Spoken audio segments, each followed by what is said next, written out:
मेरे ख्याल से इन लोगों की सनक है कि हर चीज़ का नाम बदलना है, और जब नाम बदला जाता है तब खर्चा होता है सरकार का, केंद्र का। ये एक अलग बात है।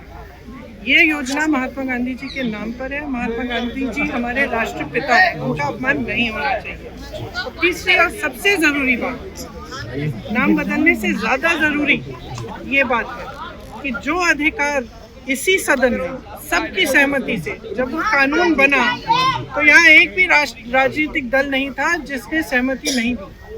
तो सबकी सहमति से ये कानून बना कि रोजगार का 100 दिन का अधिकार जो सबसे गरीब जन है इस देश का, उसको मिलना चाहिए। अब इन्होंने बहुत चालाकी की है, क्योंकि ऊपर से ऐसे दिखता है कि सिर्फ नाम बदल रहे हैं और 100 से 125 दिन को बढ़ा रहे हैं इसे। लेकिन इसको अगर ठीक तरह से पढ़ा जाए तो इसमें 2-3 ऐसे विषय हैं जिनसे ये एकदम ये योजना कमजोर, क्या ये खत्म हो सकती है।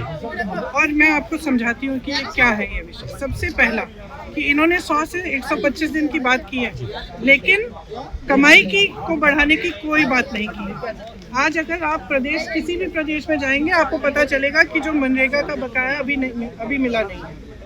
तो जहाँ जाएंगे मजदूर यही कहते हैं कि अभी हमें पैसा नहीं मिला है। तो आप उतना पैसा नहीं दे पाए हो।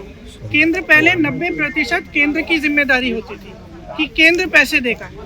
आज उन्होंने इस विधेयक से ये चाहते हैं कि वो कम हो जाए। तो जब वो कम होगा तो प्रदेश को देना पड़ेगा। जो गरीब प्रदेश है वो दे ही नहीं पाएंगे। इतना भार, इतना बोझ पड़ जाएगा उनकी अर्थव्यवस्था पर कि वो दे ही नहीं पाएंगे। जब दे नहीं पाएंगे तो क्या होगा? योजना खत्म हो जाएगी। दूसरी बात, आज जो गांव में काम होना है वो कौन तय करता है, कौन निर्धारित करता है? ग्राम प्रधान, पंचायत में निर्धारित होता है वो, और उसके लिए पैसे वहीं पे भेजे जाते हैं। अब क्या होगा कि केंद्र में निर्धारित होगा। अरे केंद्र में यहाँ पे दिल्ली में बैठे हुए इन लोगों को क्या पता कि आपको कौन सा कुआं चाहिए, आपको कौन सी दीवार बनानी है, आपको किस चीज़ की मरम्मत करनी है, नहीं पता चलेगा। और इससे क्या होगा कि जो अधिकार आपने पंचायतों को दिया था, पंचायती राज द्वारा जो 73वां जो कानून था, संशोधन था, उसके तहत जो आपने अधिकार दिया था वो भी खत्म हो जाएगा। इसका मतलब है कि आप केंद्र में आप सारी सत्ता चाहते हो, आप ये निर्णय लेना चाहते हो कि कितना पैसा किसको कब भेजेंगे, किस काम में जाएगा, आप ये निर्धारित यहाँ केंद्र में करना चाहते हो। प्रदेश को आपने सारे पूंजी की जिम्मेदारी दे दी कि भाई तुम ही लगाओ इसमें पैसे। और जो पंचायत में है, जो गांव में है, उसका क्या होगा? उसको जो अभी मजदूरी नहीं मिल रही है उसका क्या होगा? 125 दिन कहना आसान है, उसके पैसे दोगे? खुद कह रहे हो कि नहीं देंगे, तो क्या होगा? स्कीम खत्म हो जाएगी, एक साधारण स्कीम बन जाएगी जो बाकी सरकारी स्कीम है। इसमें जो अधिकार है, जो ग्रामीण जनता के लिए, जो हमारे सबसे गरीब भाई बहनों के लिए जो अधिकार है वो खत्म करने जा रहे हैं। और आप जहाँ भी जाएंगे इस देश में, दूर से पता चल जाएगा कि ये मनरेगा का लेबर है, ये मनरेगा का मजदूर है।